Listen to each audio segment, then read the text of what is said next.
do that?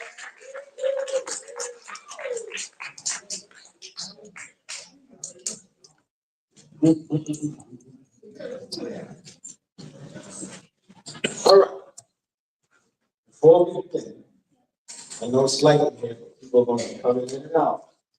I'm going to ask you to not cover in the rear doorway and leave on the wall. The lights on the wall, the lights on that wall, we broke this shit. The lights on that wall, we have had issues with people turning them off and inverting. So don't leave on that light switching back. And if you're sitting, standing back there, you know the rule. The next guy, tell me to get on it and like this nice. Don't say it like I would say it. Say it nice. All right, with that being said, now back to our regular scheduled program.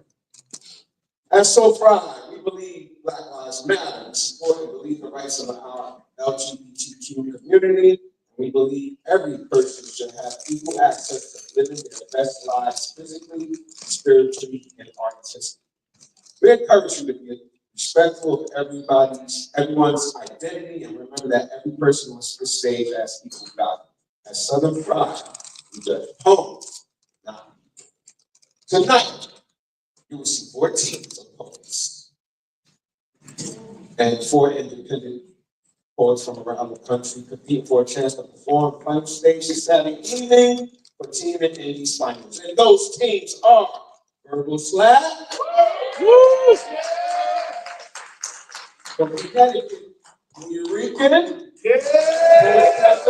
NYC, Detroit Echo, and Pure Ink. Buffalo. In that order, that is the order.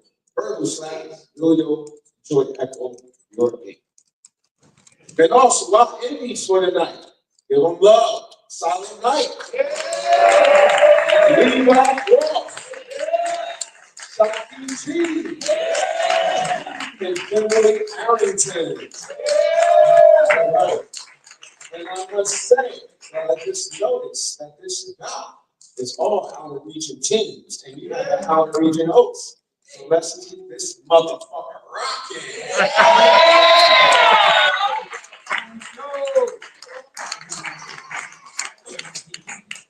My esteemed judges are up front of the clipboard so that people can see. Judges. My first judge is Kate. Kate she lives in Knoxville, but originally she's from Boston. Then we have a day over here. She's from Knoxville, but she's getting the hell out of Knoxville and she's moving to Durham, North Carolina.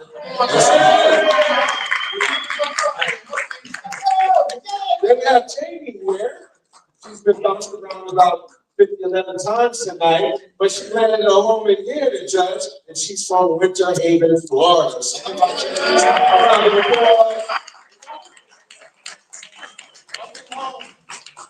judges, we ask that you give these poets your undivided attention. In order to do so, we ask everyone to silence your cell phones at this time.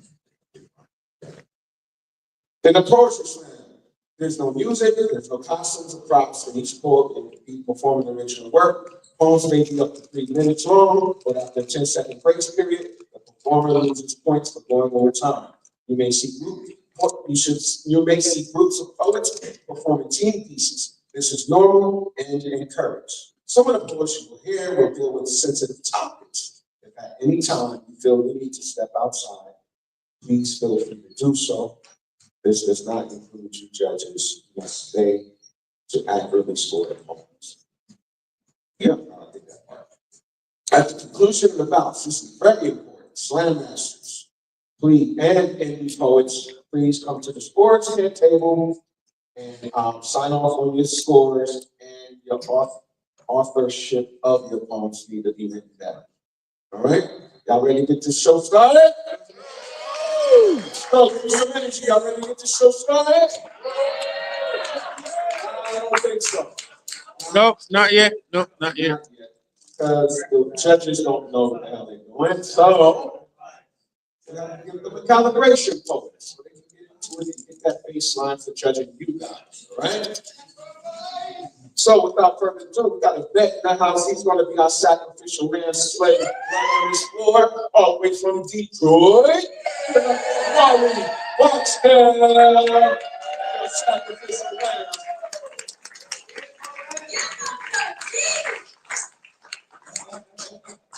Jimmy Timbers! It's just poetry! Your heart. Let's go. We supposed to eat. Yeah, I used to hide boogers at the bottom of my bed frame. Sometimes they would dry and fall to the floor beneath where G.I. Joe was occasionally subject to salty onslaughts no kung fu grip could ever prepare me for. Even my little sister used to piss me off. I used to make these membrane, brown and grain wall booger interventions for her. She was so irritating. It was so poetic. One day, my mother was uncharacteristically cleaned under my bed when she was startled by the sound of a loud 1979 American Bell rotary telephone. She abruptly raised her head and hit the side of her face on the bottom of the frame. As she rose to her feet, she realized her cheek was bleeding profusely and looked under the bed and discovered the booger zone, the membrane graveyard. Appalled by what just happened, she and the family decided to have a booger intervention. They asked me questions like, how long has this been going on? We know it's not your fault, but where have you been? Who taught you this? Who taught you this shit? Wow.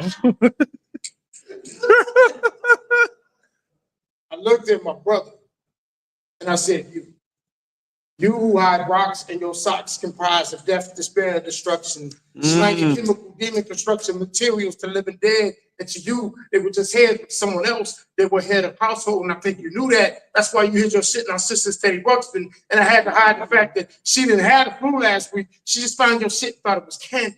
And you for hiding your Smirnoff bottle behind the garage or smacking the bumper of that broken down car and forcing me at the age of 9 to help you to hide that man's body with just shot in the head over $20. And you, mom, you for acting like you didn't see what was going on because you always have the confrontation.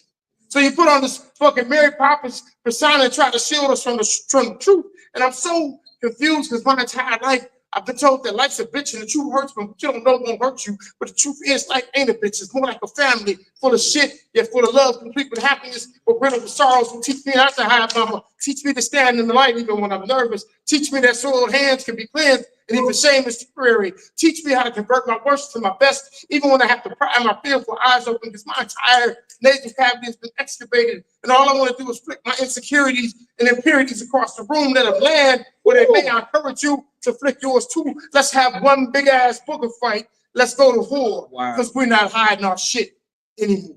Yeah. Come on, so touch it. You got those white boys, you want to write to scores nice and big. And when I say 1, 2, 3, you will hold them up high until I read off all the scores. Okay? So judges, 1, 2, 3, hold them up high. From low to high, we have an 8.3. We have an 8.9 and a 9.1. Applaud it for there. That is total score 26.3. All right, now, are we ready to get this show started? Judges are calibrating. I forgot to introduce myself. My name is Chris Cook, aka Flo Mitchells. I am from the state of New Jersey, where the air is toxic, but the people are fresh to death. All right, give it up to me. Give it up to me. Damn, that's the way I feel about me. I got 30 years in this shit. So you wasn't born when I was swinging. Excellent. All right. Verbal slap, when you got to come to the stage. Yeah! Give them some love. Give them some love. Real poets, big shots. Let's go, Bout. Go, Bout.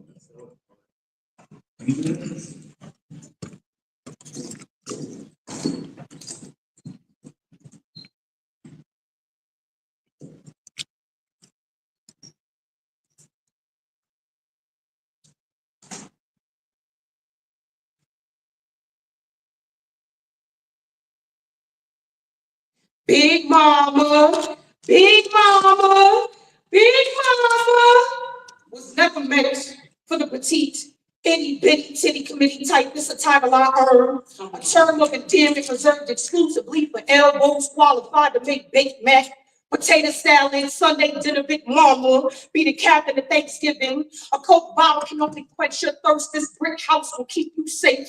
Can't you taste it in the way I carry myself? Everything about me big life. Big girls need love too, in public, not just private. A bitch like me couldn't fuck with no undercover BW love. You gotta love me out loud, like I'm pretty, and not just for a big girl my weight. It's not the elephant in the room, and the elephant in the room who does not care for the opinion of mice or men. I said my weight. It's not the elephant in the room. I am not because my size, but because my mind. I remember every guy who ever told me I was too much. Come on. Remember every shame, flavored compliment, every time I was made a confession, a kink bursting at the seams of a closet too small to fit inside. Didn't I tell y'all everything about me big, like unsolicited advice, like backhanded compliments? My identity has been forged in the fire of other people's projections, shaped by the hands of accountability partners I ain't never asked for. I've been 250 pounds for 20 years. So when you see me and say, you look like you're losing weight, I hear you wouldn't know what to do with all this body you had. Of course you can't imagine. You don't have imagination. And you already don't love the body you got. Why would I shrink myself just so you can digest me when I already stomach you bitches to expose weights?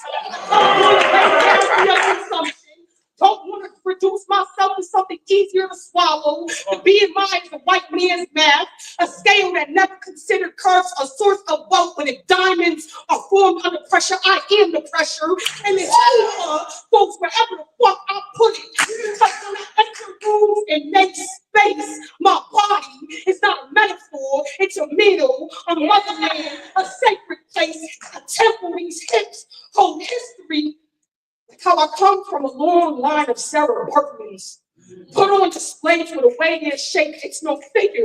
They refuse to pronounce her real name, Sarchi. It's so thick, it sticks to the roof of your mouth like cold peanut butter.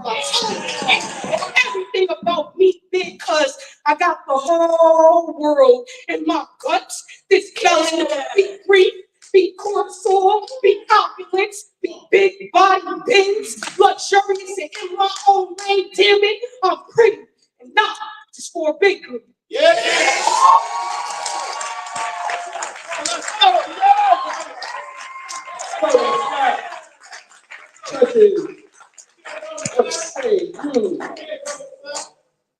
On the count of three. 1, 2, 3. From low to high, you have 9.2. Now 9.5 and 9.8. Yeah.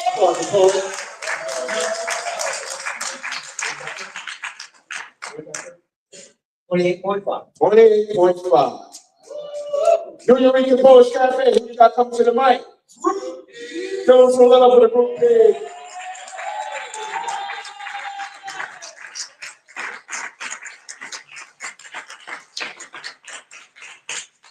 That's it.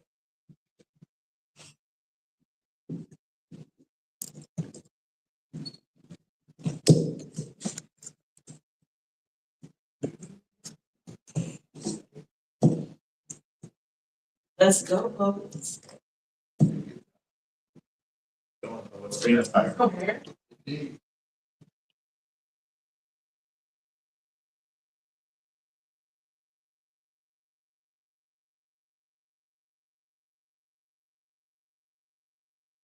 Since high school, I've been the girl with the big ass bag that always took up too much space. The spare seat on the subway, the whole school hallway. They used to just squeeze themselves between the bowls. What's that? Niggas, usually self-doubt, ain't no better grudges. Niggas always asking, Why is your bag so big? Anything I needed, I done for. From textbooks to receipts from my last lover, all the prices I paid. So I can always be ready to be somebody.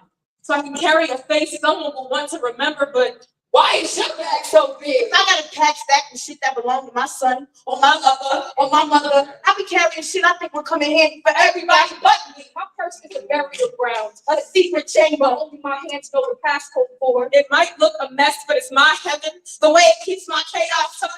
Folks say she carry out drama so to Diddy, but my bag more burden than Birkin.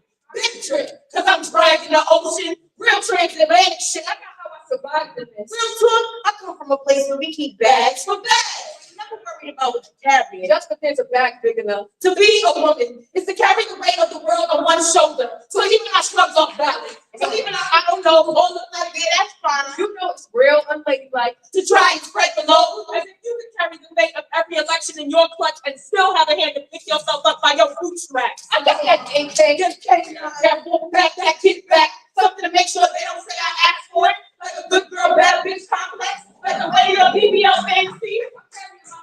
Dreams and the secrets of the family tree. Things that can heal or hurt me. My bag used to be my favorite weapon until it became one form that gets me. Why is it that we have to stay ready for something anyway? Who decided we are carrying people? I heard Toni Morrison say if you want to fly, Get rid of the shit that weighs you down. So why ain't you flying that? Why ain't you two fingers in the air? why don't you swing it like you just heard something familiar? Real question is, how the fuck do we take flight? Where do I lay my troubles down? How do I unload the weight of quiet street sounds? That baby carrying a celebration of every day that tried, but can't we still die? And who will say our names? And how will they carry us with hands full of shame? Where the fuck is your bag at? How the hell are you so free? Big ass bag, bitches burning, being a wind beneath your wings. Asking all of the questions. Yet not once have you offered to take it from me. Maybe that's why you never go in a woman's purse, cause ain't we just carrying all the shit you ain't got the balls to hold?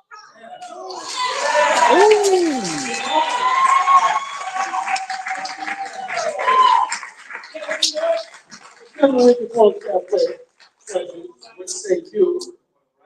1, 2, 3. I'm going high. I'm going high. We have an 8.4. We have a 9.6 and a 9.7.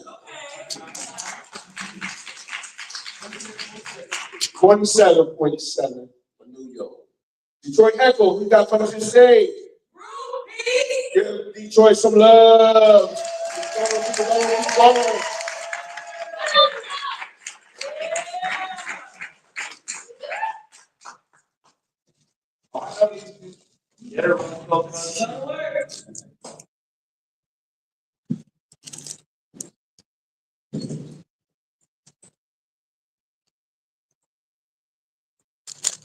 Let's go, folks.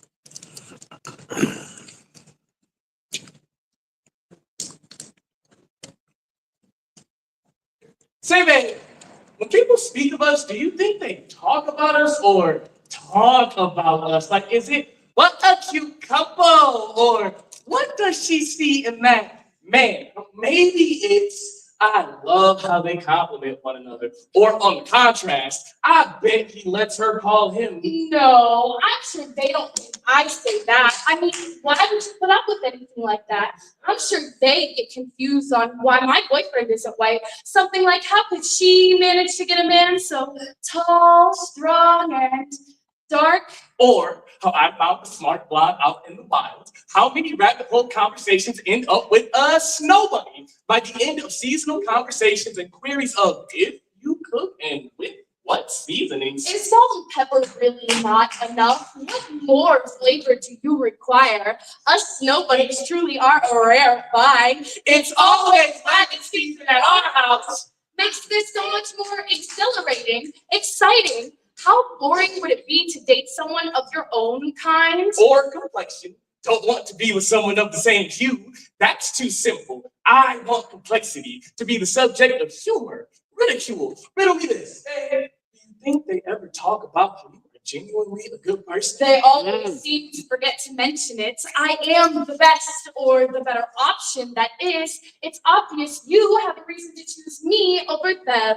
How much more of a prize experience does that make it? Despite all of my ignorance, fetishization, and miseducation, you still want me. I've got the object of all your desire. How easy do they believe that is to achieve? Objectively speaking, I think it is easy. I mean, how could you not attract me? A man of this magnitude, the subject of your wildest dreams and your father's clearest nightmares. But I'm not oblivious. More object, more rotten apple to your Snow White. Which happens to be my favorite part. You always know your place. You understand that this relationship is not catered to you, but more geared to my benefits, a false sense of liberation to rebel against where I came from, deeply rooted in a jealousy that I was excluded from something I feel entitled to, and I may somehow obtain it from you.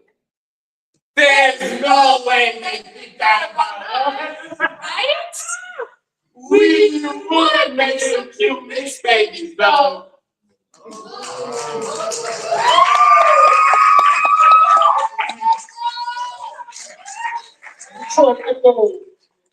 Judges, what say you?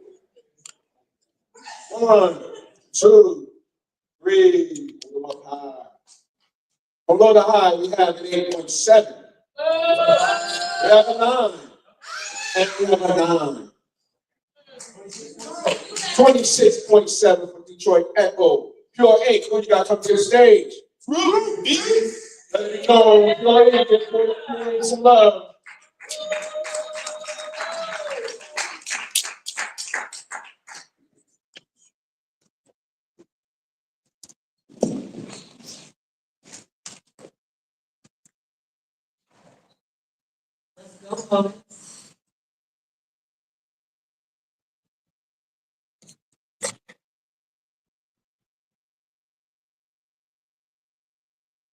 America is trying to blow up artistry. America is broadcasting its schemes, pointing its universal remote at we and pressing the mute button. But America forgot one thing. The revolution will not be televised. We the poets. Don't need a screen or badly typed tweets to deliver. The new Poets Manifesto. Our ink is the purest, and these pens are nowhere near dry. So come our poets and receive the good news, my storytellers of unartificial intelligence. America is afraid of you. We the poets, uncensorable libraries carrying the mother of legacy and cementer of truths. Poets. America is afraid of you. Poets. Let us tell you what you're gonna do. Make poetry.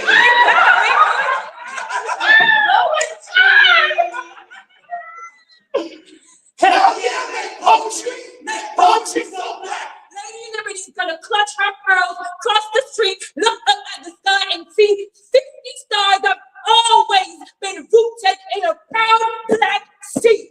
Make poetry so Spanish.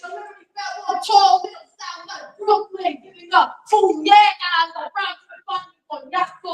Down south with your voice saying, Texas is my dead name, call me Tejas. Make poetry so gay. We'll wake up one morning to find the faces of Mount Rushmore locked and stone wall kicked.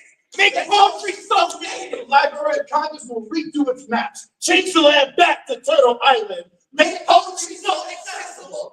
We will fly in the steps of Lincoln's seat, make a ramp to the shoulders we all can rise upon. Make poetry so migrant. Frame soul, drive the floor down the street to her. And then when you must tea party, out of ice rifles. This is the American dream. You cannot silence me, you cannot deport me. We the people. We are America. We the moguls of freedom. We decide. The revolution will not be televised. The revolution will be Poetry. The revolution will be Stories, the revolution will be alive. The revolution will not be televised. And we Pledge allegiance to we, one people, under love, indivisible, with dignity and justice for all.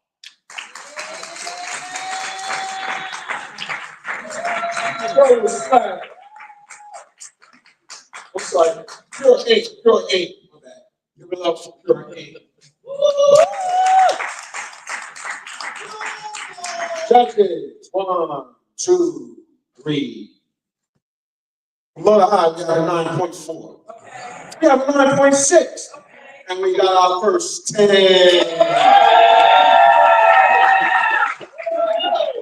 That is a 29 even. You're pink.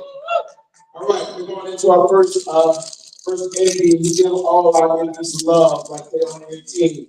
Our first ending coming to the stage. Give it up for Silent Night. Love.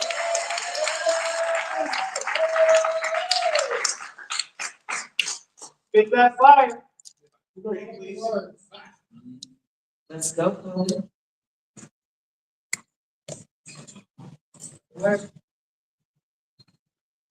I visited my friend's childhood home. Was greeted by a 90-year-old Haitian woman whose bones made more speeches than her mouth could. Her face held a knowing grin. As if heaven's gates was cradled between her palms when no one looked, she prayed. When everyone looked, her praise stayed the same. Her knees, too craters from crashing to marble for decades now. She fears if she bends again, it'll be her last, so she stands. Venezuela. God is good, even though one of her grandsons was murdered a few weeks ago. Venezuela lived so long, she can almost recall before Western hands to follow praise. I've heard the saying before, when Creole crumbles in my mouth, perhaps became baggage too heavy for my immigrant mother to bear. She grew up in the Bahamas, where being Haitian was the same as being criminal, being problem. Being the American nigga, the U.S. became a melting pot to scorch her difference away. I used to speak Spanish fluent. Had an accent as thick as my grandfather's calluses. It got lost somewhere between divorce and white schools. My father's parents crossed the Atlantic in search for a better life. They found North New Jersey, where the cockroaches are so big they get mistaken for one of the many grandchildren. Sirens fade out the merengue. Steel drums overpowered by handheld steel must learn. A new percussion my grandfather praised. Praise to the saints. Bendiciones. I know what it means, but I can't quite grasp the language. I lost Christianity somewhere between white schools and black boys' names fading in cement. I lost God's voice. His accent became an awkward southern dialect, much like the Klan's members who hung us on trees. A Spaniard Spanish, unsoiled by the black and brown that runs through our veins. A French, unbastardized by our African tongues. God got lost somewhere between the transatlantic and having everything wholly beaten out of us. I want to know of the erasure my ancestors praised, to let Europe yodel through my teeth, for English to become as awkward as my Spanish and Creole. Ashe, Ashe, let it be so, God, the God that my ancestors knew before their praise was suffocated by ivory palms. Let them understand, despite my Yoruba being painfully American, too close to the devil that murdered their holy Ashe, Ashe. Let it be a riot where the ground splits open my voice, a sanctuary for their spirits to dance. We'll speak in tongues, no Tower of Babel. It'll be a Pentecostal reunion. Venezuela, the heavens hear us. Bendiciones. Ancestors will rise. Ashe, Ashe. We're taking back everything they stole. Come on.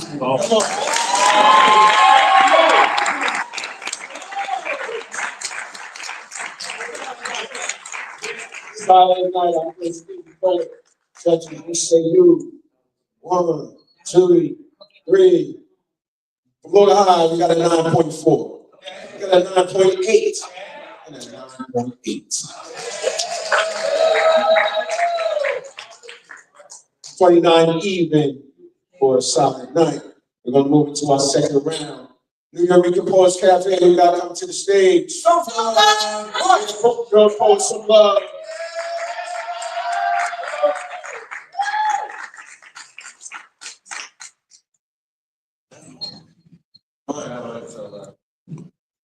Let's go.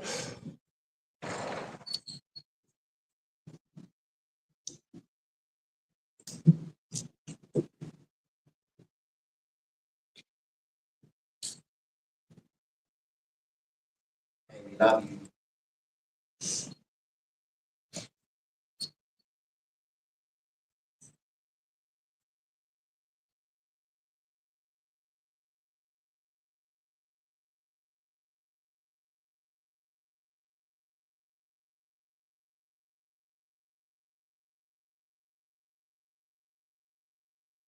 Real hot girl shit. Every other song borders on being absolutely horrendous dating advice.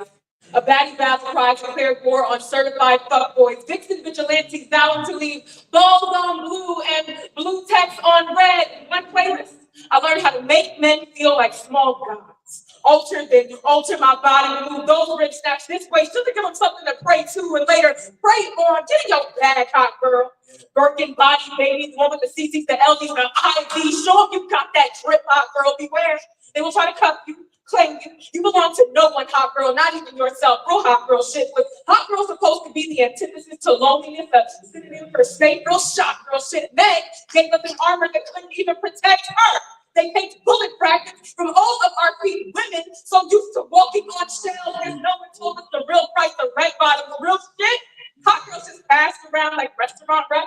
No, there's no such thing as a free lunch. Their anime is Dragon Ball. Our anime had to eat the cake. No, I'm not stacked or meal or the table.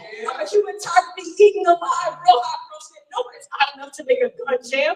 Hotness never made a cheater stay faithful. Ain't enough heat to keep away all this grief. Bad boy will still drag you while you leave out. And what's a brush fire when hot girls have to constantly bob and weave with really good knees, brushes with death? No, hot girl. You're not spotting. There's a beam train on all of us. Real hot girl shit. Starting to sound like a hot girl grip, like shit, it's getting real hot girl, like we living in our own hell, like gotta be lady in the street and biggest freak in the sheets, even at our own autopsy. Turn us head turners, sell us concealing for concerning. It's just bags and bundles, blasphemy. But as for me, I'm removing my hot girl mask. I want to be able to unsuck your dick and my stomach when I'm at the pool or the gym. I want to be able to afford even the most random pleasure purchase on a whim. I want to stand by what I said, regardless of who it means I'll lose. I want to enjoy cooking and cleaning, but only win it because I choose. I want to find gray hairs in places I didn't expect to and not deflate. I want to exist somewhere between being a city girl and head of state. I want to show my card and not be taken advantage of. I want to non-familial emergency contact. I want it to be okay to look like me. I want to unhook the hinge, hiding all my leggings, remove my wig, and know that you won't want twins. I don't want to have to be fly or fly just to belong somewhere. I want nice things too. I want a new pair of fly, high boots. I want to travel somewhere warm, sunset, christening the water. I want to hear the enunciation of love spoken in every tongue. I don't care about a ring, but I do just want to be asked. I want it to not be brave or vulnerable to say yes. I want to be a mom someday. Do not mistake my frustrations for mutiny. I do not blame the musician. I write these words because I wish there were more anthems for people with my aesthetic. All I'm saying is let it be the stallion, just not the standard.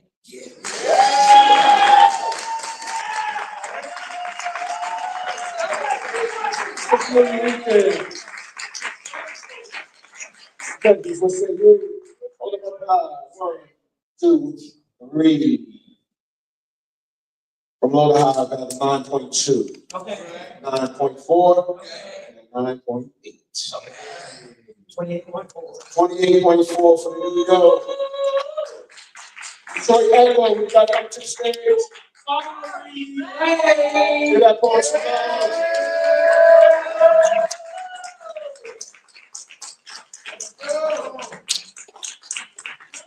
It's that stuff being fired.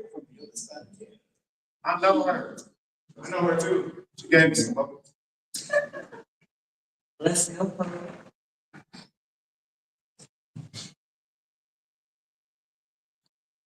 You're editing thoughts. Like, is it healthy to edit your feelings? Example.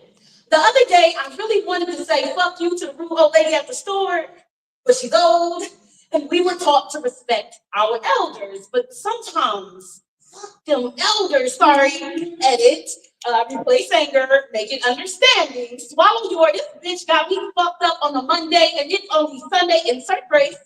But question yourself every step of the way. Call it self-control when honestly she got you fucked up. But respect your elders. Awkward, edit, honest, edit. The uncomfortable truth. Save it for your girls' talk. Yes, you want to tell her that her wig is crooked and maybe she should mind it, but also Mind your elders. You were raised better than that. Insert smile and wave, change fuck you to a sassy ass bye, omit the good, take that sass out your voice, girl, add some respect to it, insert reasons why I didn't want to write this. Then I look at all my relationships.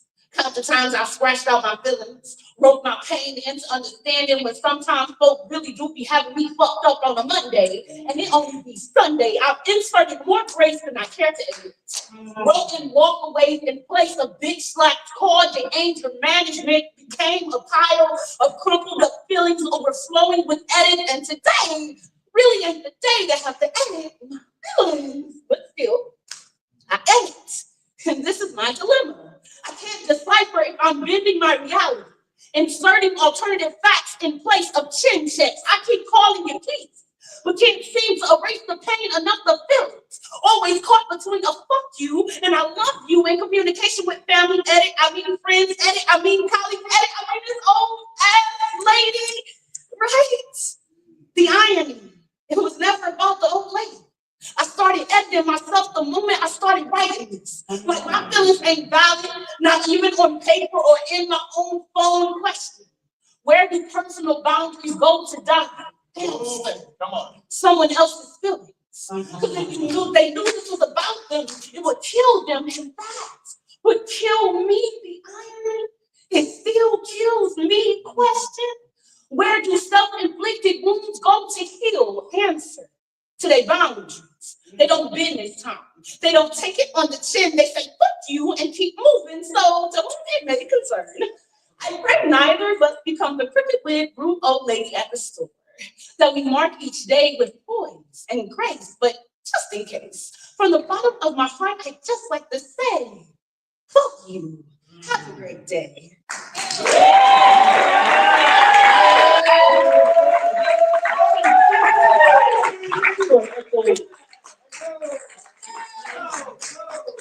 Judge it.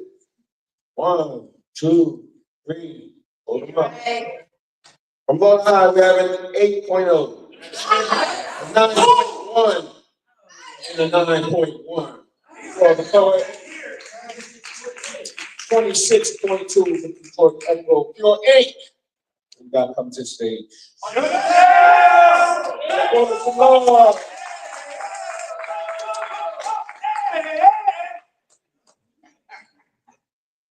Don't you be nice, be necessary. Pretty please. Let's go, poet. Remember who we are.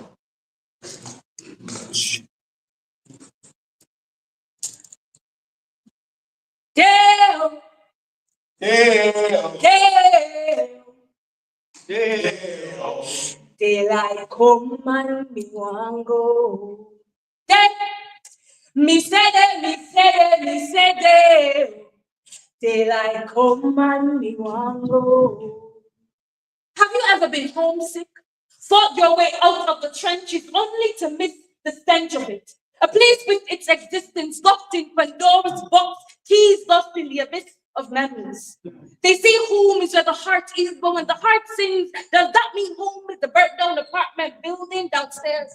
Hell, hath no fury like a woman's scorn, but a baby born in paradise knows what it is to lose. For only fools think that tomorrow is promised. I had a favorite spot. To get to the top, I would climb on blocks brought in by men working in my yard. First, they bought 100, then enough for me to climb to the top. There, I would imagine my future. I would leave home, make the best of it, then return and enjoy my riches. But if God could turn the hands of time, I would have stayed inside and enjoyed my paradise. Because where once was my home, now lie a building in place of it. They say evolution makes a seed a tree. What if that seed was just meant to be a seed? And planting it means you have now ruined it. We've grown so used to party tricks, garnered the habits of thinking more is best. But whatever happened to less is more. For sure, we must have learned a thing or two. Gentrifying your home does nothing for you. Wait, that's not true.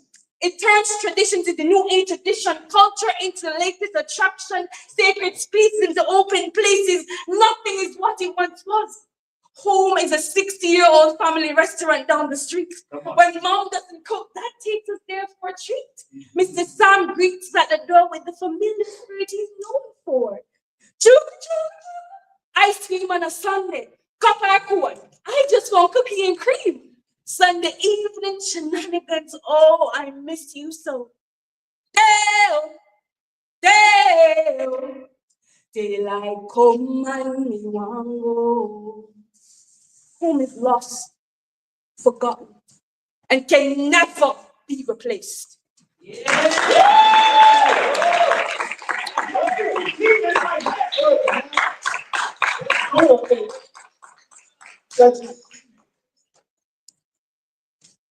One, two, three. Below the high, we have an 8.6. We have a 9.1 and a 9.2.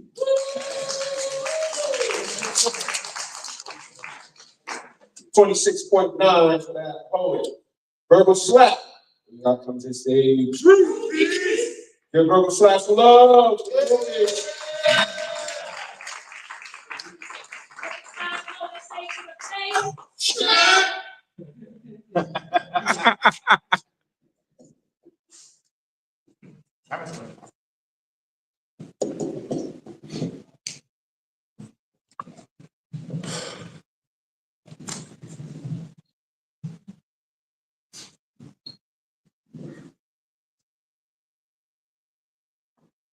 Let's go, poet. Let's go.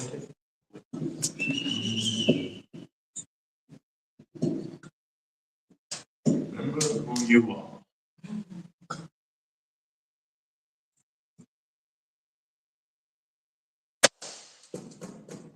And the beat keeps running, running, running, running. When you see tripping off from school, you're not sure if you'll graduate to a cemetery plot or a cell block. When we visit city school, feel like a prison visit. What how the kids feel? Children first mugshot, school ID, get buzzed in, greeted by police, security, walk through the metal detectors, make sure they're carrying books, no contraband, gotta go to TSA in elementary. First, they strip your style, put you in uniform, or my jeans sagging or the system. You say a shirt and slacks, I know a jumpsuit when I see one, then I put my bag down, throw in my drink, take off my jacket, put our pride in the belt, put our belts in the belts, our shoes, our watches, empty those back from our pockets, turn around, spread our legs, show our dignity. Hands. Get your hands in our pocket. Going to school is an everyday nightmare. Not sure if I make it out of here or go directly to jail. Not past go. The orange jumpsuit, so chin, it's been a monopoly. Student spirit going to sleep. There's no tomorrow. Is it a training day or groundhog day? They wake up and find themselves running to class late and get charged with prison, detention. But anything they wanted to say, not correction. Their mindset becomes, let me eat this crow so I can make it to lunch. Funny how the school cafeteria looks a lot like a child hall. Did you know the same entity that serves prison foods makes school lunches? So you will eat your cornbread. Give me your lunch. You have a choice. Fight or flight or just keep running. And the students in American education, we join the track team. We love waiting for school, just run up the block, we hear gunshots. Running out the hole, so being one. Getting sent to the hole feels like being in one. The only difference between a schoolyard and a prison yard is one teaches trauma or the police is it. It's not a punishment, it's programming. Students treat like monkeys. Suspects. Teenage Mutant Ninja Turtles. Every Friday serve pizza. Don't you niggas? Ninjas like pizza. Wanted the quality so bad, actually became hard to pronounce. Then I asked for silver spoons when the kids served up on silver platters at pre-trial. Expected to be in court instead of in class. Because if they're in class, they'd be on the court at the class. Run fast, jump high, and fall in line. The state spent less on scholarship than a sentence, under jurisdiction over police. How come when a kid makes a mistake in the suburbs, it's a phase, but in the hood, it's a statistic? Black boys make up 15% of the population before they want to send them to the prison. They call it a pipeline, like it's a leak in the system, but they have a blueprint designed to put us out. Let's go!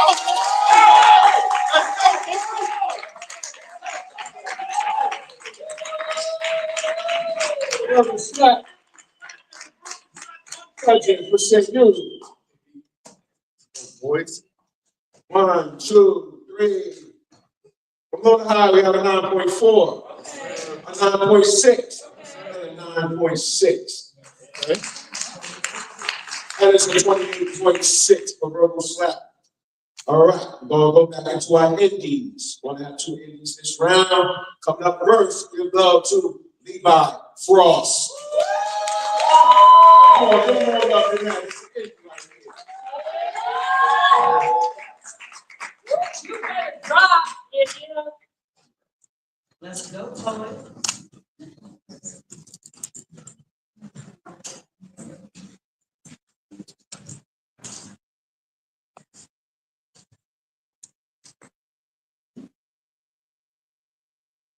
Are you coming to the tree where there is a boat? Side by side with me. Strange things have happened here, no stranger will it be. Met at midnight and night. The world is catching fire right now. And I've never seen a flame burn so beautiful before. Burn with a purpose. Burning to destroy this classism, racism that's destroying the U.S. But if you ask the district one residents who loves their crimson snow, they say, why she's like the hot button hobby. They say, can we turn the temperature down? They say, why are we burning up the expectations of us? They hear us not hate, but forget about the over 49 ways that they try to burn and nonviolent protests for men who was too much mocking for his First Amendment rights. We want to return to a time with ignorance for the peacekeepers, but just endless blissfulness. We want to return to a time where peace was the last thing these enforcers or laws were keeping. We want to return to a time where we watched our men get gunned down on the daily like that man from District 11. To those heroes are saved. We're sorry for not burning and speaking of hope sooner. Sorry that your lives were used to satisfy their measly hunger. Your life was not a game. And one day, the odds may be in our favor, but for now, we're sorry that your death still hasn't been brought to justice. But if you ask the Caesar Flickerman, Fox News, they'll tell you that wanting to be treated like a district court resident is a crime that deserves you volunteering for tribute. They'll say by kneeling during the national anthem is so rebellious. I'm gonna tell you what the rebellion is about. They'll even characterize a whole nation of peaceful protesters as midnight marauders because we was all out there at the same place at the same time. They even categorize me as some type of radicalistic separatist for not wanting to be seen as a moving target, or Philly in 1985, or another casket caused by white roses. But if I had to be another strange in this garden of marauders, and so be it. I'd rather have them in their peace at me for disturbing it than be resting peacefully when I was already doing it. So to all the beautiful lots out there who sees complacency as your only option, we join me. Because rather than you live in District 2 or 12, I refuse for my voice to go cold over a little snuff. They have torched their last life for their last time. We've caught too much fire to put our voices out now. We will change the status quo, but the question is, are you coming to the streets to protest injustice that we constantly see? Strange things have happened, and no stranger will it. We met at midnight and 93. Yeah.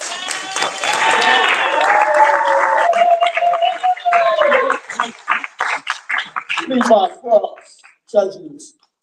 Let's say you. 1, 2, 3.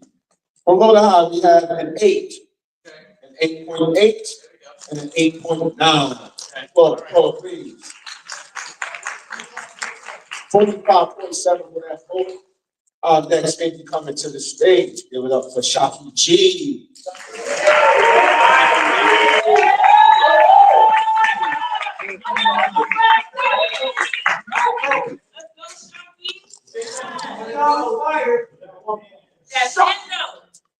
Let's go, poet.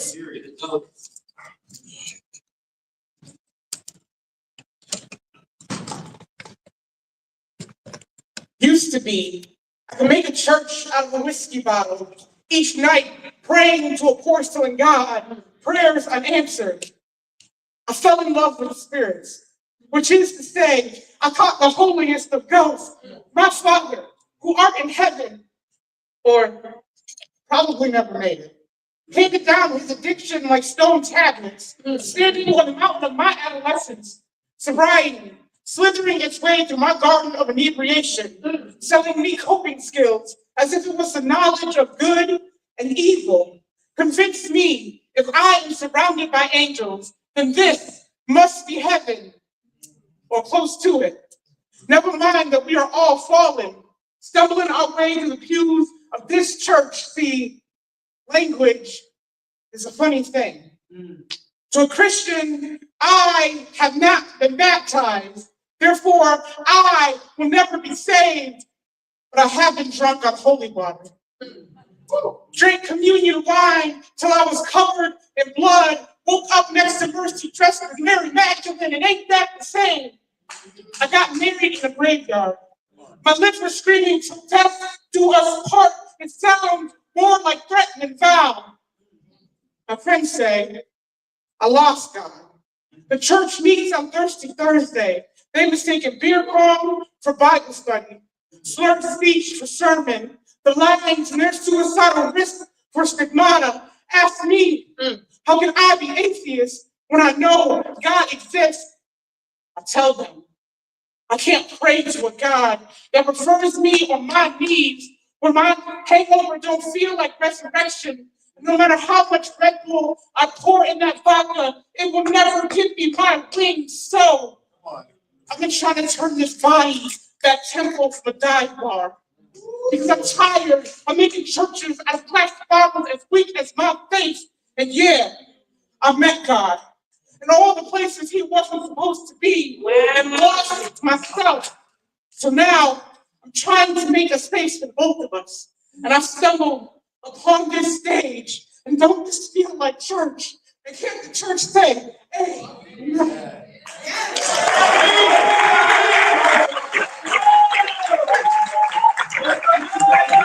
Dr. J. One, two, three. From low to high, we have a 9.1. Okay. We have a 9.2. And a 9.5. That is a 27-48 for Dr. G. Now ready going to the third round. All right, Detroit Echo. Stage. RJMC!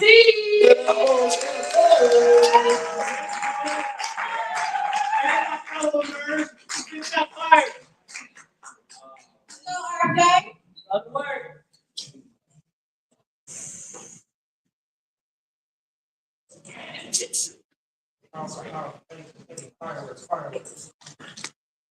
Let's go, poet. Remember who you are.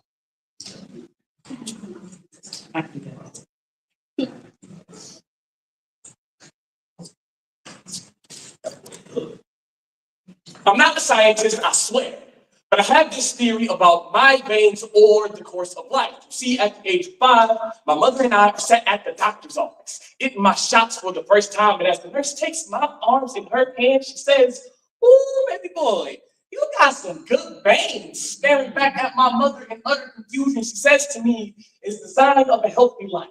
I still don't know what that means. Fast forward to 14, where my fists made music, the other boy an instrument of my anger, one insult too many aimed at my girlfriend turns to a symphony of rage. And in the closing movements, I can hear my girlfriend's fear. She says, "Your arms are absolutely terrifying when you are angry.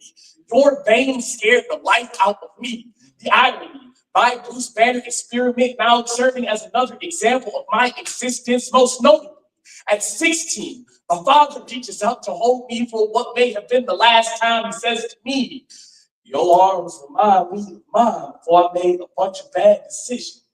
And as I've grown older, I have pondered the nurse's entreaty, my father's longing, and my girlfriend's fear, and I theorize this can all be chalked up to the fact that the world is not used to seeing life in a Black boy's body. We normalize death so much that we are now desensitized to the senseless, life lost in vain. So in veins you see the unfamiliar, the course of life, often brought to an abrupt stop. Question, why is death seen as normal, but a breath of life is seen as brevity? In this genre, riddle and grief, I am often made to feel like an oddity because I am alive. And it's not exactly our fault that death has been so normalized. When was the last time Black boy at the park made the news if it wasn't followed by gun down? followed by arrested, followed by last seen fleeing on foot, not by enjoying his summer or experiencing romance, even pushing his little sister on the swing. Unfortunately, this is the course of life, lost in vain. So in veins, you see the unfamiliar. I was told not to cry over spilled blood. I mean milk, but I still weep for the boys who do not know we came prepackaged with an expiration date, consumed by a world intolerant to our joy being told. Our cries for help are more digestible, and now I know why the sound of rain puts me to sleep. It is familiar, which is why I will enjoy every waking moment, every breath I take, the blood flowing its course through my veins, my uncanny ability to keep that blood in my veins. I've been told that these are the signs of life, not lost in vain. So in veins, I see hope, happiness, potential, biographies before the eulogies. Usually this is normal. I just want the life in my body to be seen as normal, but I theorize this may never be the case.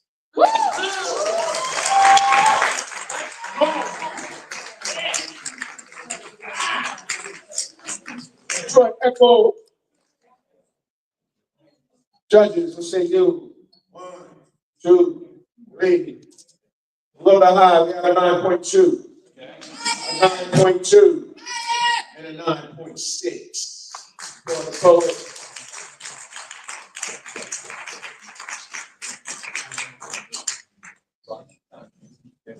Oh, it's like time penalty.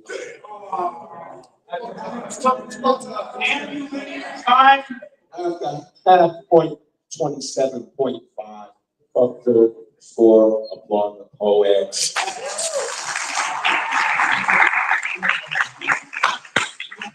Pure A, you gotta come to the stage. Give it up for Pure A.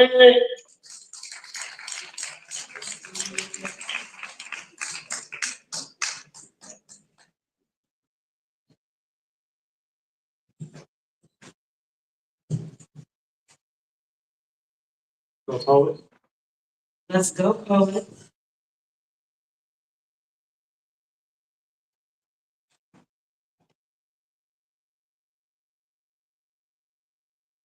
The first thing they teach you in training to become a professional wrestler when living with autism is how to pick your stuff up off the ground. The mat serves as sanctuary for the work that we do, but never on the floor didn't buy tickets to watch you fail or succeed. So pick your head up and let the people see your face. But it's never really your face. Training asks you to shake off your limitations and to craft yourself into the body of someone else, someone strong, someone quiet, someone fast, someone who fits in, someone smart, someone a little less, someone who can take whatever damage life throws at them. We wear the mask to mirror the masses. If you project your pain onto me, I'll mirror it back with flair. Woo! Which is to say, we both know what it's like to endure pain, only to be told that it's fake. Like the mask I wear as an autistic person. The fact that a lucha libre warrior dons their mask is done with honor and truth. That although their face is hidden, the idea of who they are isn't. When I put on my mask, I feel the bright eyes of the crowd locked in on my creation to be viewed as superhuman. For a moment, you see how easy it can be to get hooked. The desire to melt into the mat. Whenever my life, my needs, my things, my chicks, whether too much or too little, when school spaces and workplaces say they can offer me accommodation. You can always see, well, I work to accommodate a sellout crowd. I work to accommodate a sellout institution, especially when they say they can accommodate me, a wrestler with imposter syndrome who went to the same battle royal pretending to be someone else. When the storyline of battling my ableist stigmas becomes a double-edged clothesline, overcoming my disability then becomes a Tiger John Cena line when you just can't see me. But here's the point.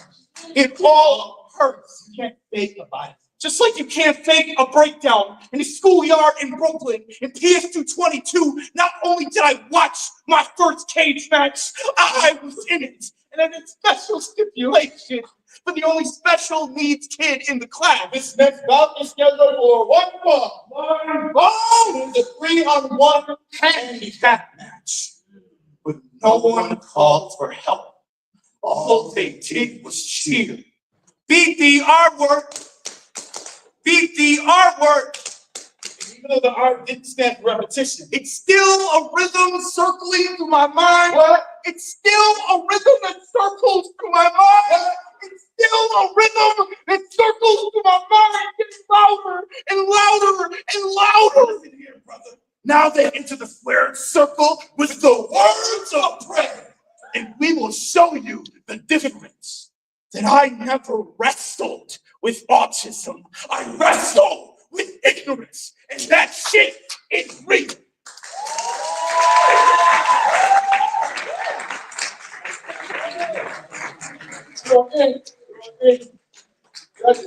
Say you. 1, 2, 3. Below the high, we have an 8.8, a 9.4, and a 9.8. 28 even of your 8. Verbal slap, you got to come to the stage. Midnight. Get the boss love.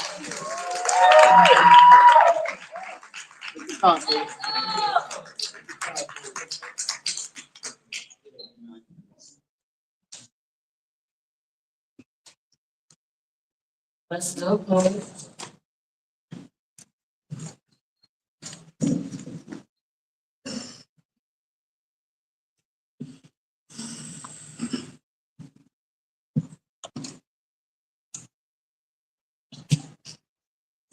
Vampire.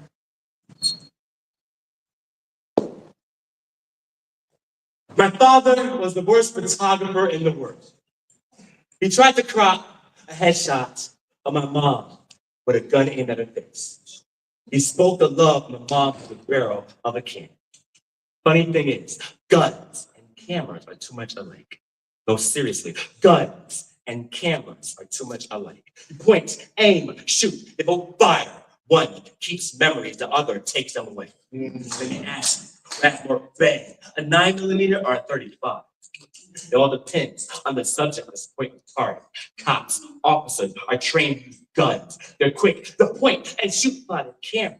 Might pick the point and refocus. Notice they both had the same ability to keep framed. One behind glass, the other under wood. Interesting. Coffins and picture frames are made of glass or mostly wood. At the age 5, I never understood. My father thought a gun should be used as a camera. Every time someone say cheese, all of us freeze, camera, lights, flash, fast forward, 17. All I had to do was take this self-portrait at a 9mm to my temple. I tried to undevelop myself outside the dark room of mom's womb, non-existent. I thought I could stop this domestic violence with my accents camera. As you can see, I survived. Lights, like a Polaroid, being so the light. I'm still developing. Flash, 27, had desire of taking the role of being a model. Funny thing is, to this day, I do not understand the difference between a camera or a gun. The closest thing to a weapon I own is a cell phone. I once thought of suicide every time I take a selfie. What type of role model am I? We're talking as a camera. I am another. Tell me, have you ever been in a photo shootout? We're talking just cheese, all through screens, flashing lights, give me flashback. I guess PTSD. My father put his hands on my mother. I had no camera. All I had was my toy gun. My toy gun had no bang. Why? Then my gun had no effect. I guess at age 5, Photoshop was not invented yet. Guns and cameras are too much alike. They both keep frozen animation. One on page, the other on pavement. They say a picture of 1,000 words. Tell me, what does a Polaroid say that's undeveloped? It's hard to talk when the shut is speeding the throat. Those kids grew up in the crib in the dark. I grew up in the crib. These lights, despite the fact, with a smile, every time I father's cheese, all of its springs. Not knowing if I'm posing for a family portrait on my own obituary.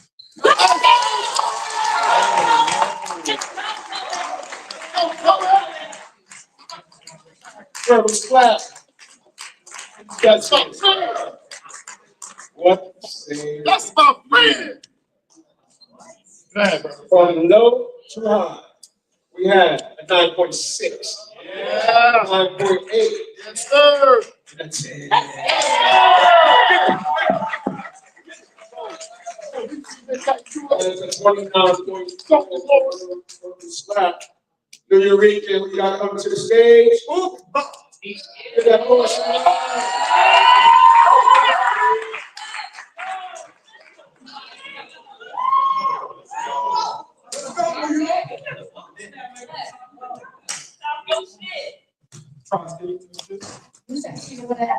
Remember who you are. Let's go, poet.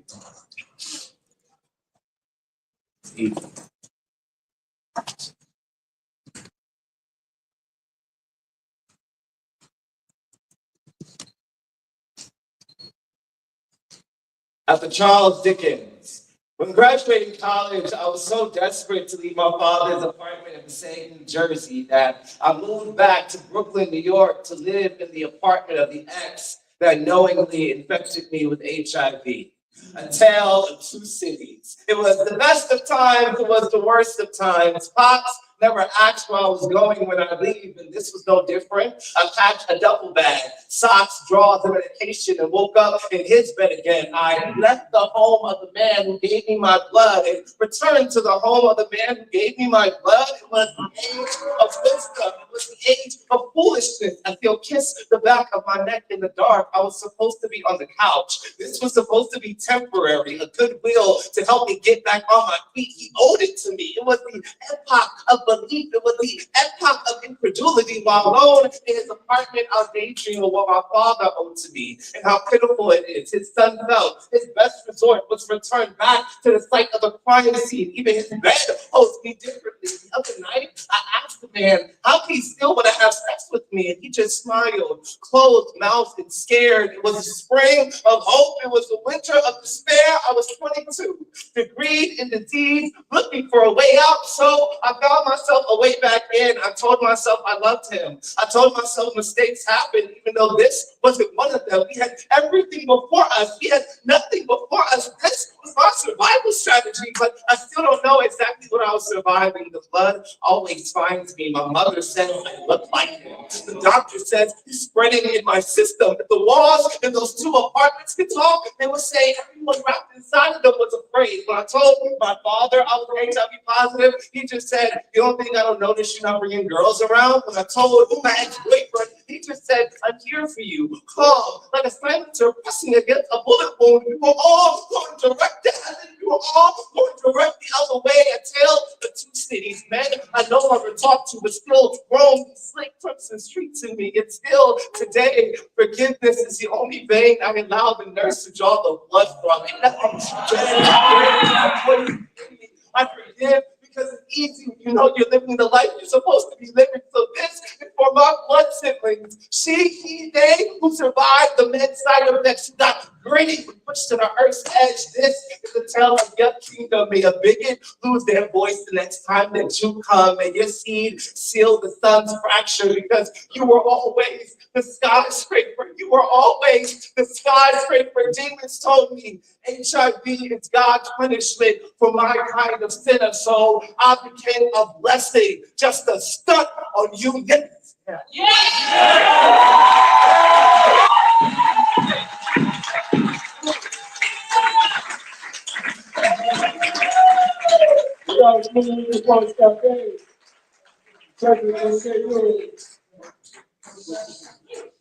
Below the high, we have a 9.7, 9.8, and a 9.8. For the poet. And there's a 29.3 guys in the back. Watch those right. Yeah, there you go. That was a 29.3 from the New York.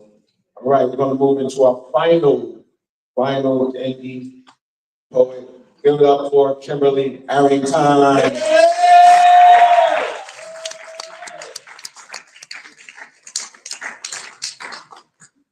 East Coast to West Coast. Let's go, poet.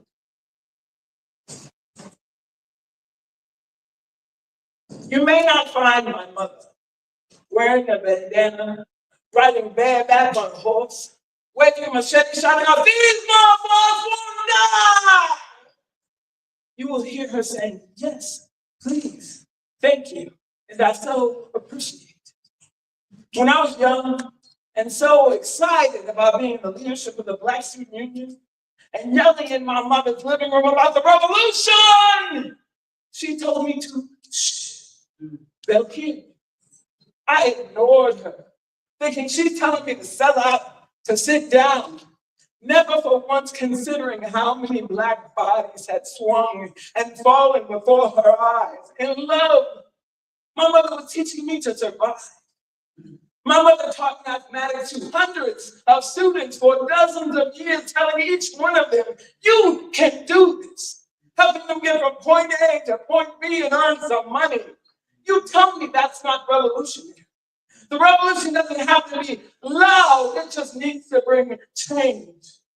I smiled at her as I watched her leave a $5 tip on a $10 sandwich, as she carefully counts out her singles for the cleaning woman at the hotel, as she generously tips the cab driver. People work hard, she says. They all need help, she says. Oh, wouldn't the world be a better place if we would all just help one another? Her bandana is her kindness. Her cry is her generosity. Her machete is treating you with respect and dignity, whatever it look like, smell like, intentionless, mentally unsound. My mom was one of the greatest revolutionaries that I know. It's because of her and not this nation that I can still breathe. It's because of her and so many others that I will never know their names, sacrificing, serving, and bringing change. And I can tell my children that it's not about praise or fame. It's about leaving this world better than it was when you came. Yes, there will be a time to shout, to cry out and burn everything down, but in this time, doesn't it seem like we should have intelligent strategy without a sound? Because the revolution doesn't have to be loud. It just needs to bring change. Yeah.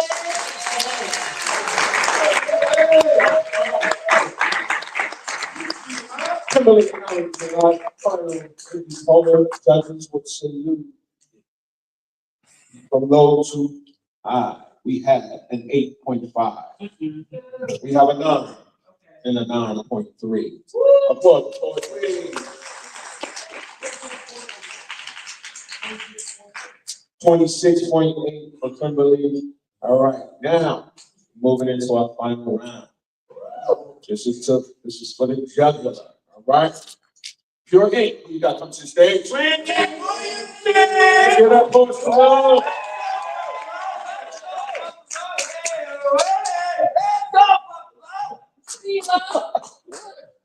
Remember who you are. Let's go.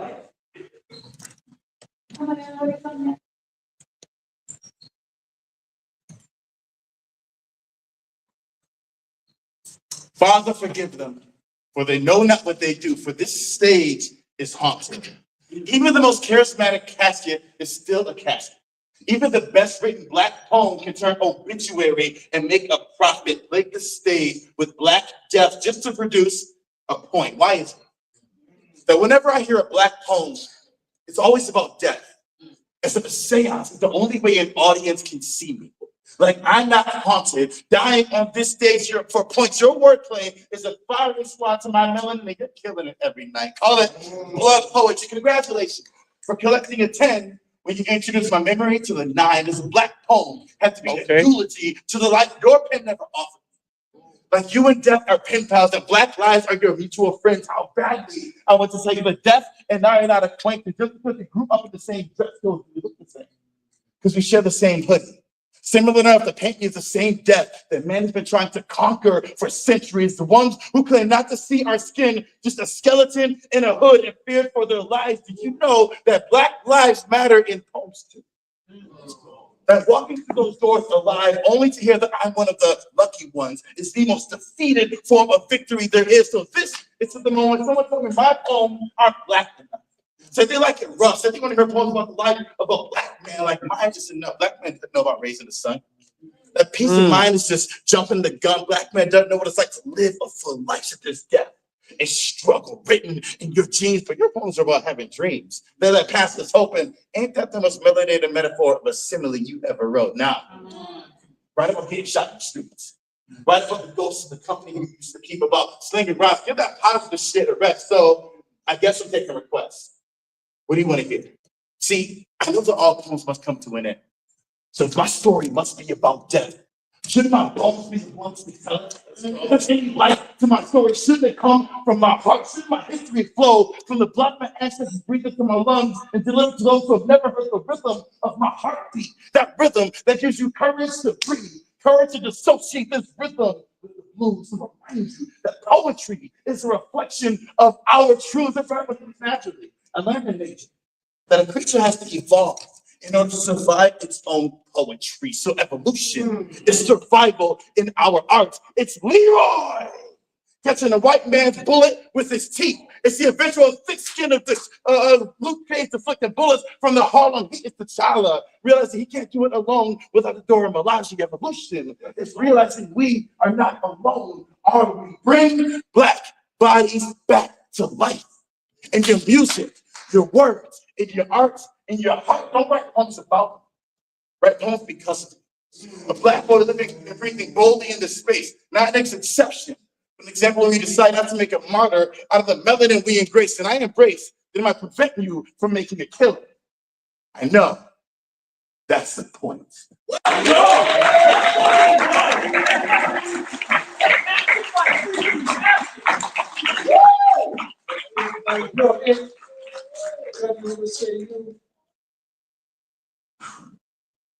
One, two, three. Go to high, we got a 9.1, 9.5, and 9.6. That's a 28.2. You're 8. Know your reading. Verbal slap. What you got coming to the stage? Give it up for verbal slap.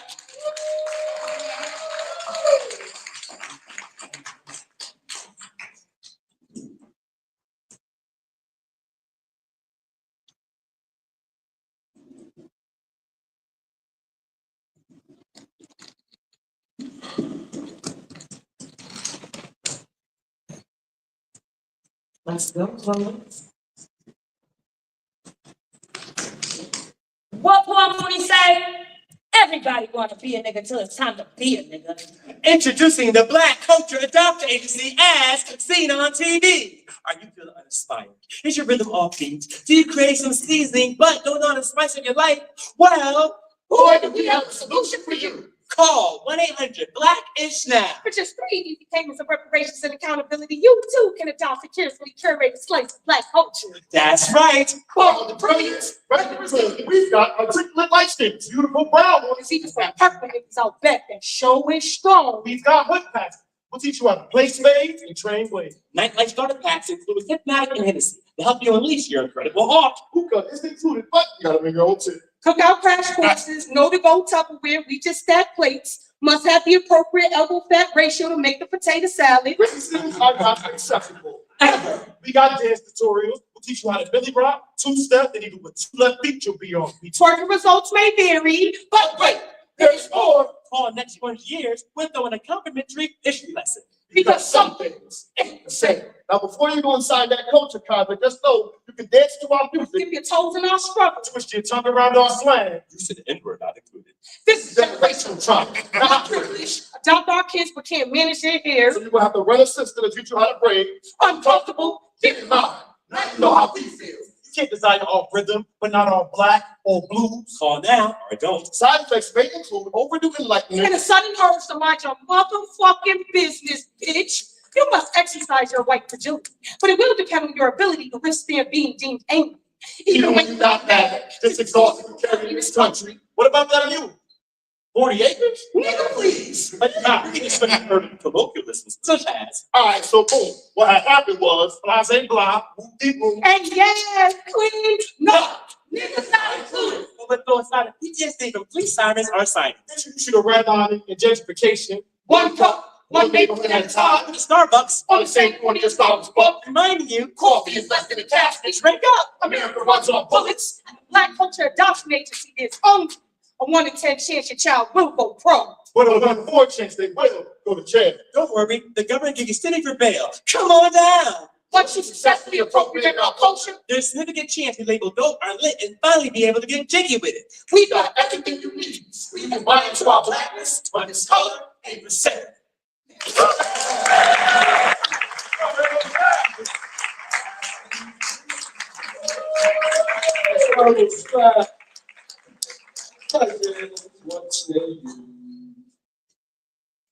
From low to high, we have a 9.7. 9.7 and 9.8. 29.2 for verbal slang. When you read your Poets Cafe, who you got coming up? Somebody's mama.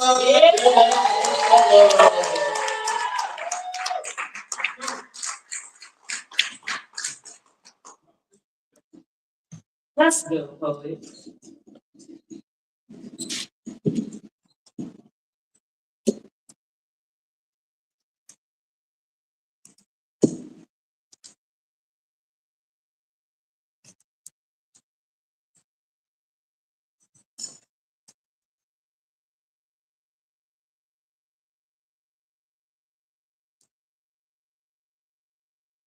My blicky upon the dresser, my blicky up in the trunk. My son and his friends hypothesize on ways to stay alive in case chemistry turns Columbine, and what's more American than that. 632 mass shootings this year alone. My blicky in your classroom, or your local house, or a bowling alley. My son plays with this number in his mouth. 632 miles, blicky, if it's what period. On the second day of the week. And one man with 2 9s and a Mac 11 comes to manifest his destiny in your child's elementary school. How long will it take for the police to enter the building? Protocol says, pray. Protocol says little Johnny gave Jazz permission to use his blood in case she has to play dead. 632 mass shootings, 641 dead. What's more American than bombs bursting in your child's elementary school? Protocol says, one nation under my blicky up in the trunk. His life is loaded and legal in 40 states. What's thanks to my blicky up in your church or your local gas station or community playground? It's 2:30 in the afternoon. And one man unloads 48 rounds into your local ER. How long will it take before you can be seen? Protocol says, pray. Protocol says, my blicky costs less than your copay.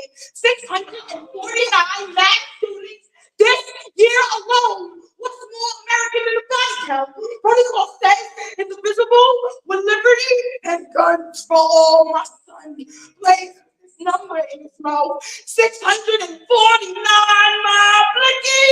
One with the 3,000-page manifesto can purchase 2 scats and 3 assault rifles 48 hours after his release from a 5150. How long will it take before he can turn your local bar into breaking news? My son and his friends have done the math or counting the exits and timing the getaway while Americans are getting drunk off, standing their ground, round after round, reloaded and dizzy. What's more American than your children and their friends round into the nearest tent to carry all the casualties? What's more American than our casualties be covered our guns? Protocol says, sleeping where blood floods the streets, man, where the people die. By bullets we legalized. My plea, my gat, my scat. Your pole, my piece, they strap. What's more American than that? Let's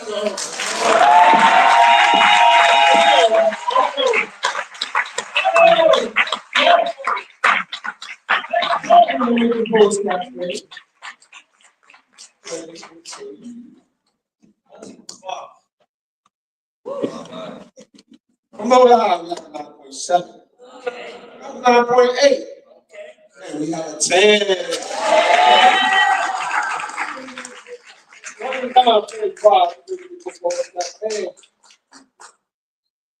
Detroit Echo. We got to come to stage. Yeah, that hold some love.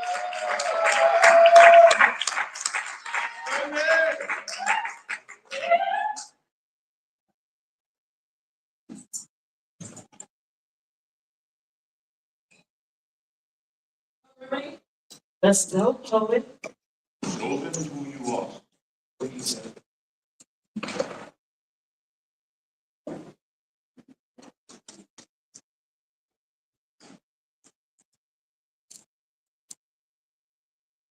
In the hood, flowers be buried in the concrete, labeled a dead thing, not worth reviving, waiting for the smallest crack. Hope enough to flourish. Black girls, you better hope enough to flourish. Even in perfection, we get scrutinized if the hair is out of place. Messy ones only be trendy if you be a Becky or a Becky. Your rags to riches started in the trailer park, not the ghetto, the mud you got it out of was encased in cement. Then and only then, but we not give a fuck about your hair. But until then, I'm gonna need you to fix that shit. Did you not taste the bar of silk-hated rise in your throats? I know I did. Cause Simone, she be the manifestation of our ancestors' wildest dreams.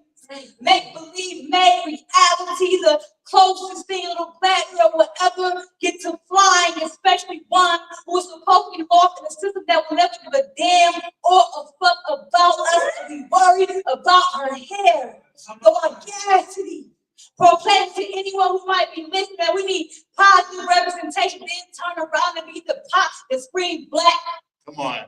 Believe me, the others will know shit about being a black woman. We weren't giving them a front row seat to a stereotypical point of view. It's funny how we gatekeep with each other, but invite everyone else to the fucking barbecue. I get it. Psychological conditioning is real. Generations have been told be perfect at all times, and the very next breath called unworthy.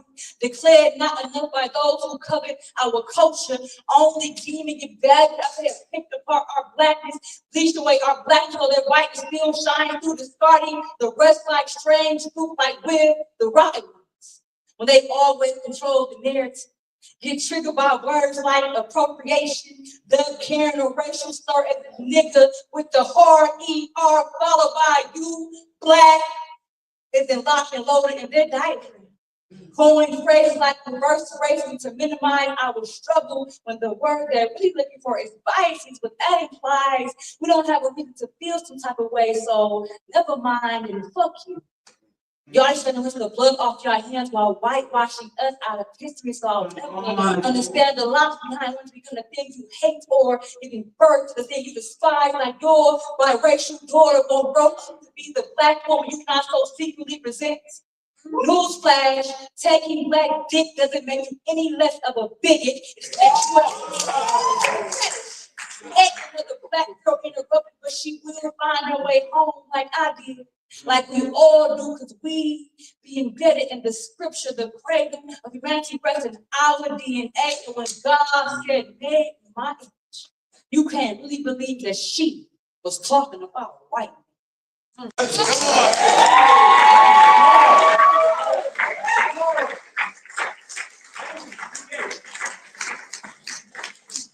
Boy, echo. Judges, what say you? Talk about a poem that reverberates. Below the high, we have a 9.4, 9.6, and a 9.8. And it's a total score of 28.8. Give yourselves a round of applause. That concludes our stand. Great team, out-of-reach team. Get that tonight. We're going to tally up the final scores, do announcements while they do that.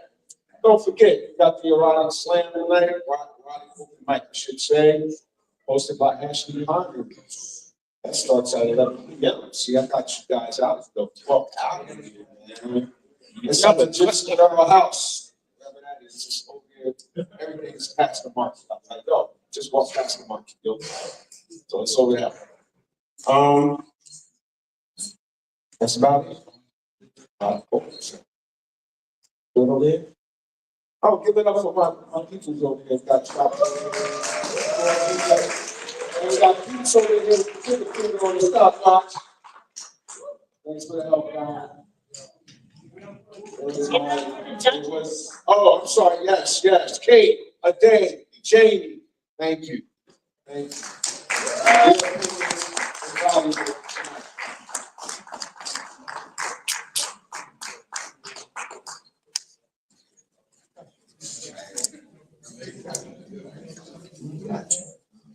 All right. Here's your challenge for the night. Let's do the teams first. A total of 109.2. Give it up for Detroit Echo. First score 112.1. Third place. Give it up for Pure Ink. Second place. First score 114.9. Literally the Post Cafe. They stand with us tonight. Total score 115.7. We got verbal.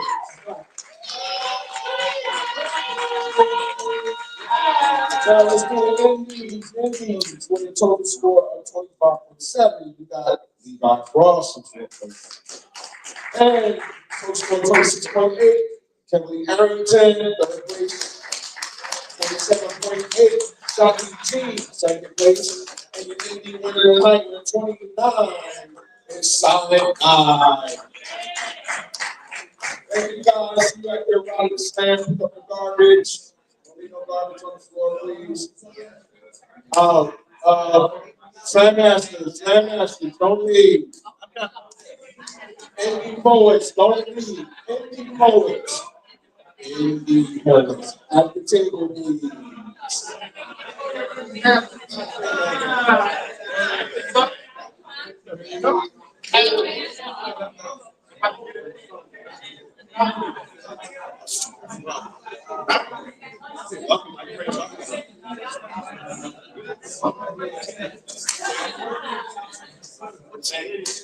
I need the New York Slam Master.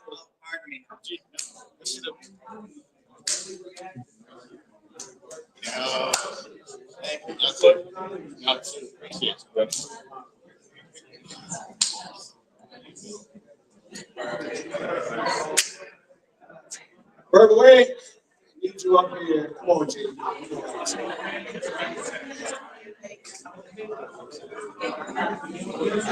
Sharky! Pleasure to see you. Yes. Great job.